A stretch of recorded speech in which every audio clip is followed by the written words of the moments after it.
Abigail, the woman who changed the life of King David.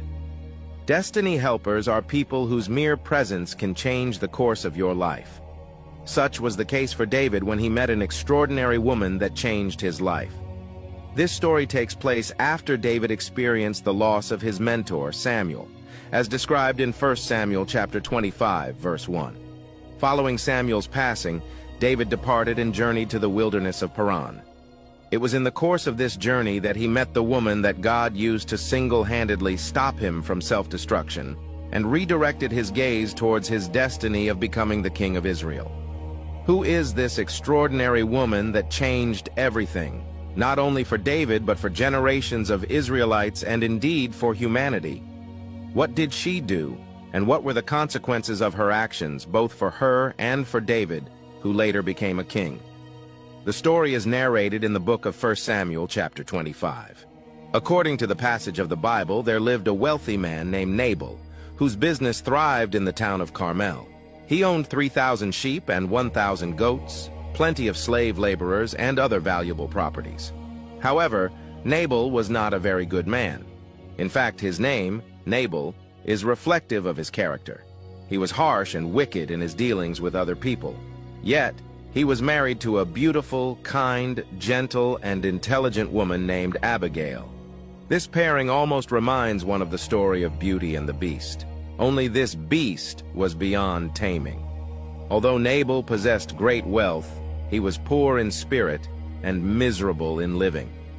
His excessive focus on material possessions was the bane of his existence.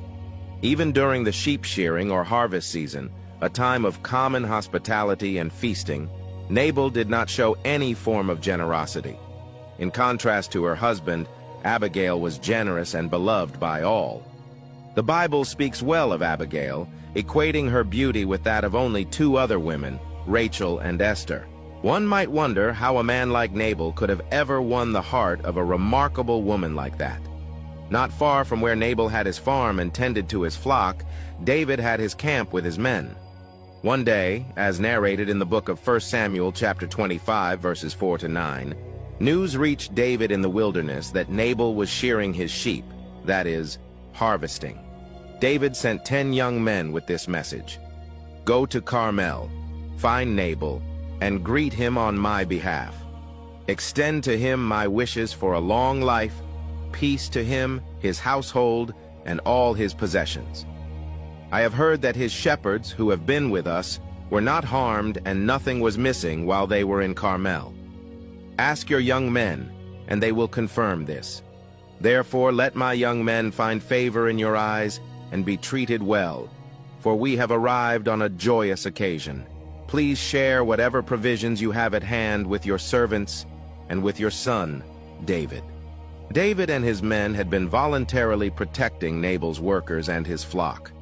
They thought Nabal would at least show appreciation for their good-natured service to him, as it is customary for that harvest time of the year. David's young men delivered the message to Nabal as instructed. It is important to note that this proposition from David was not a form of extortion or a protection racket, as it may sound to modern ears. Instead, it was a request for fair compensation for the valuable services David had provided in safeguarding Nabal's flocks when they were vulnerable to Philistine raids. It is worth noting that Nabal was in the process of shearing his sheep, indicating that David had chosen an appropriate time to request payment for his services. David had protected Nabal's shepherds and flocks for a considerable period, yet he did not expect compensation until Nabal himself had profited from the harvest in a manner respectful of the customs surrounding harvest and sheep shearing. David presented an offer to Nabal. He did not impose a specific contribution or set a price. Instead, he left it to Nabal's generosity. However, Nabal responded disrespectfully, questioned David's identity, and dismissed him as insignificant. He said, "Who is this David? Who is this son of Jesse?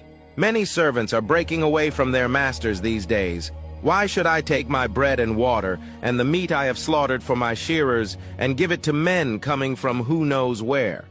1 Samuel chapter 25, verses to 11. It is clear that Nabal was well aware of David's reputation throughout Israel, making his insult a deliberate act.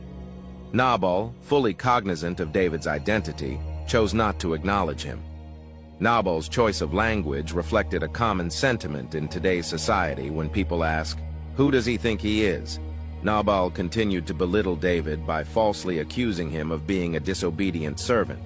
Nabal's stinginess and lack of empathy were on full display when David's men returned from Nabal and relayed his insulting message. David was livid, as narrated in the book of 1 Samuel, chapter 25, verse 13. David responded by instructing his men to put on their swords and get ready for battle. He too armed himself, and approximately 400 men joined him in preparation to confront Nabal. He was ready for a fight, yet this was not a shining moment for David. His response did not align with how the Lord would have wanted him to handle insults or even an attack. God calls us to bear insults with love and kindness, responding to evil with good. Walking in the high ground of love and kindness is what is expected. Approximately 400 men accompanied David. His intention was not merely to make a statement to Nabal, but to wipe him out. However, one of Nabal's servants heard of the impending disaster and approached Abigail to inform her of what had happened. The young man warned Abigail of the impending calamity that was planned against their master and his household. It was evident to the servants that David would not tolerate such an insult without a fight. They urgently requested Abigail to take action, not only for their sake but also for the sake of their household.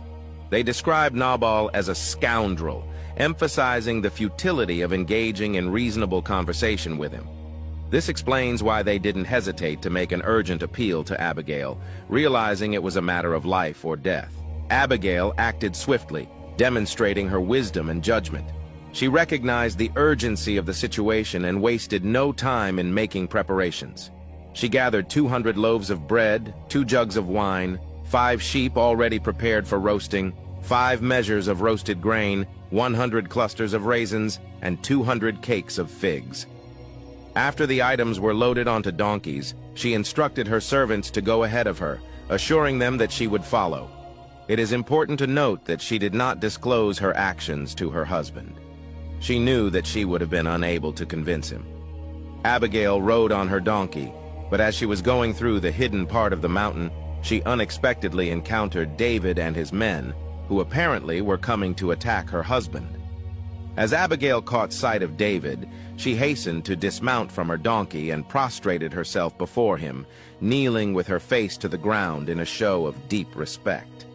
With humility, she addressed him, acknowledging her role in the matter and requesting his attention to hear her words. She pleaded with David not to pay heed to Nabal, emphasizing that his name accurately reflected his foolish and senseless nature. She explained that she had not seen the young men sent by David. She pleaded with David that it was the Lord who had prevented him from taking vengeance with his own hand. She urged him to allow divine justice to reign in the life of his enemies and those seeking to harm him. Presenting the gifts she had brought, Abigail tactfully requested that they be given to David's accompanying men. She sought forgiveness for any transgressions and assured David that the Lord would establish for him a secure and enduring house, recognizing his role as a warrior fighting the battles of the Lord. Abigail reminded David of God's promise to him and encouraged him to be steadfast in that promise. David, already in a state of anxiety and irritation, was taken aback by this sudden appearance of a lavish entourage and a graceful woman bowing before him. The sight compelled him and his entire company to halt their journey immediately. Abigail certainly knew how to command attention, even from the would-be king of Israel. Abigail's appeal to David was masterful and instrumental in averting a disaster, both for her husband and for David, who would have offended God with his action of vengeance. However, some say she also made some mistakes in the encounter. First, she openly criticized Nabal, her husband, before David, referring to him as a scoundrel. Such harsh criticism is not fitting for a wife to speak of her husband, just as a husband should not speak ill of his wife. The second criticism is that Abigail seemed to have made herself available to David for future consideration, which may have been inappropriate given the circumstances. However, The most important point to note is that through her quick thinking and promptness of action, Abigail stopped a raging madness between two men that could have led to many deaths.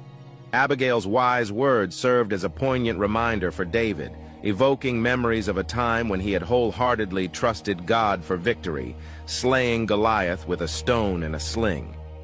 Through her insightful appeal, Abigail redirected David's focus from the bow to the Lord.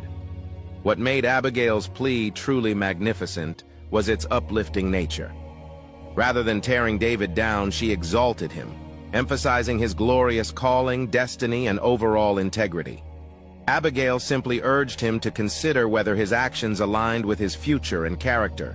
David, acknowledging the truth in her words, blessed the Lord for sending her and commended her discretion and wisdom.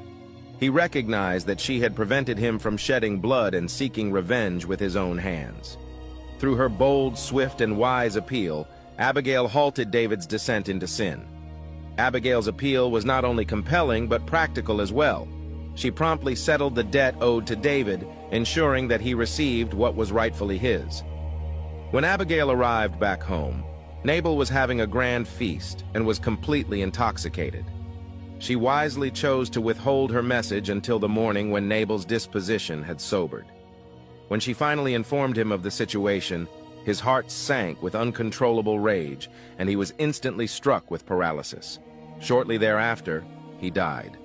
No one is beyond the reach of God's justice, and when the appointed time comes, he executes his judgment. When news reached David of Nabal's death, he praised the Lord for vindicating him and sparing him from seeking revenge. In response, David sent a message to Abigail expressing his desire to make her his wife. When David's servants approached Abigail in Carmel with the proposal, she humbly bowed with her face to the ground and replied that she was ready to serve, even as a humble maid. She washed the feet of David's servants. Abigail promptly prepared herself and rode on a donkey, accompanied by 5 of her attendants. Soon after, she became David's wife. Thank you for watching. Let me know what you think of this topic in the comments section. Please follow, like, and share this video. God bless you. Amen.